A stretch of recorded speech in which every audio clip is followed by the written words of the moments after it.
We like to believe leadership is earned through virtue, that the wise, the honest, the capable rise naturally to the top. But history tells another story, a darker one.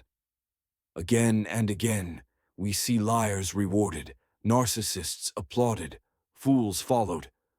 We watch people with no depth, no integrity, no wisdom get handed power, and not just survive in it, but thrive.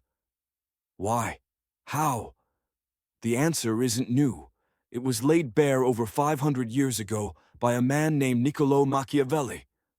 Machiavelli didn't invent corruption.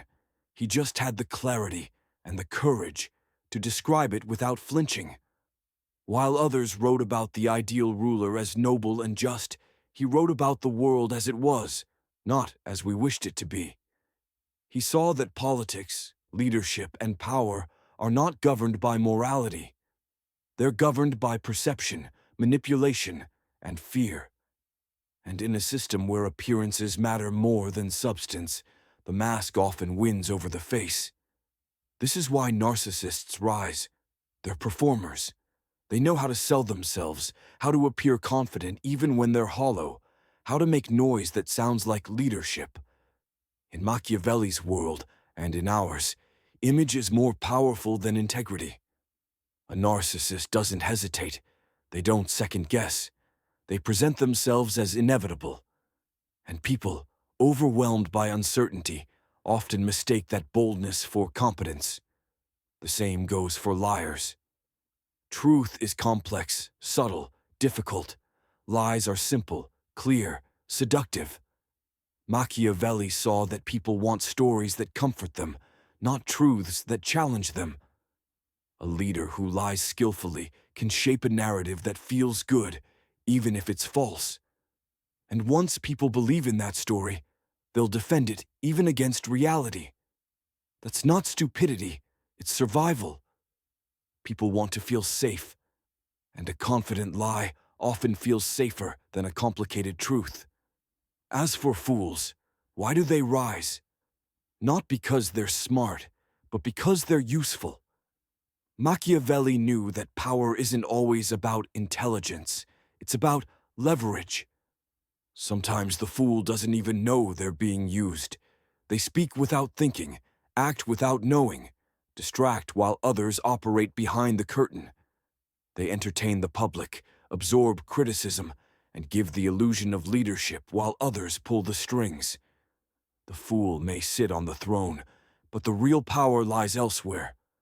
Machiavelli's insight was this: what people see matters more than what is. And so, leadership becomes theater. Masks become currency. Sincerity becomes a liability. The honest man hesitates. He checks himself, tells the truth even when it costs him, admits doubt. But in the game of power, doubt looks like weakness. And weakness doesn't sell. That's the paradox. The very traits that make someone morally worthy often make them politically invisible. Honesty doesn't command attention. Humility doesn't dominate headlines. Depth requires silence, and silence is drowned by the noise of charisma and spectacle. And so the arena favors those who are loud, certain, shameless. Machiavelli never said this was good. He wasn't celebrating it, he was exposing it. He wrote The Prince not to encourage tyranny, but to reveal its mechanics. He wanted people to stop being naive, to understand that in the real world, power rewards performance, not principle. And unless you understand the game, you'll be crushed by it, or ruled by those who do. So when we see narcissists rise, liars succeed, fools command crowds, we shouldn't be surprised. We should remember that power doesn't elevate the best people. It elevates the best illusion, the most polished lie, the mask that fits the moment. If narcissists, liars, and fools rise to power, it's not only because they play the game well, it's also because the crowd plays along. Machiavelli understood something that most people still refuse to accept. The masses don't just tolerate manipulation, they often prefer it. And not because they're stupid, but because they're human. They crave certainty, they crave clarity, they crave hope, even when it's fake. The honest leader tells you the truth, even when it hurts. He shows you complexity. He demands that you think, that you grow, that you take responsibility. But the liar, he tells you what you want to hear. He simplifies the world. He gives you enemies to hate and promises to worship. And that feels better. It feels cleaner. The liar doesn't ask for your maturity. He plays to your fears. He weaponizes your exhaustion. And in a weary, frightened crowd, that's power. Machiavelli saw that most people don't want freedom as much as they want comfort. They don't want the burden of thinking. They want a figure to follow. And the more that figure radiates certainty, whether through charisma, cruelty, or delusion, the more people follow, not despite the lies, but because of them. Because the lie becomes a shield, a story, a collective trance that protects them from the chaos of truth. This is how fools gain power, not by merit but by permission. The public raises them up like court jesters with golden crowns. Because their foolishness entertains, it distracts.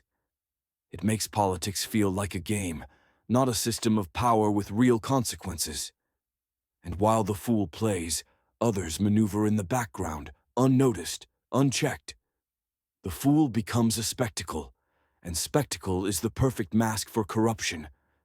So where does that leave the honest, the capable, the wise?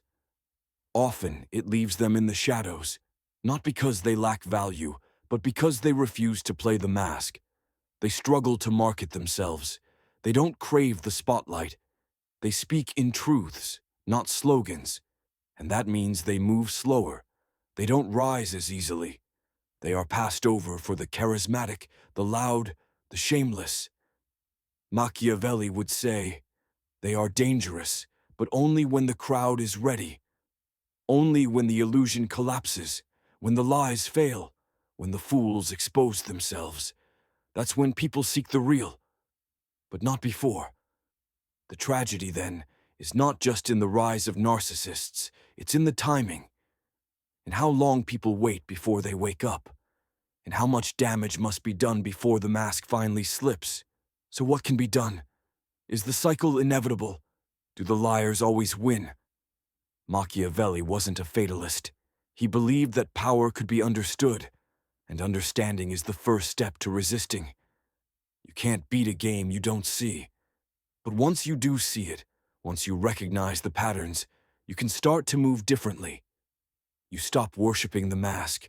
You stop rewarding noise. You stop confusing charisma with competence. And maybe most importantly, you become harder to rule. Because the real danger to corrupt leadership is not another corrupt leader.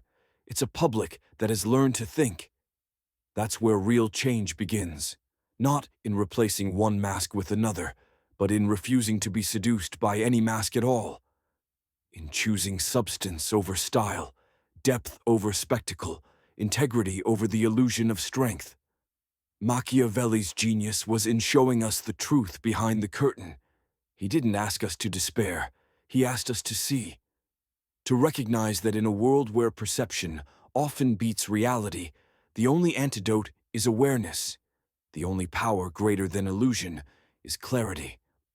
So when you ask why narcissists, liars, and fools rise, the answer is simple. Because they play the game we've built. But when we stop playing, when we choose leaders not for how they shine, but for how they stand in the dark, everything can change. Because the crowd has the power to crown the mask, but it also has the power to tear it off.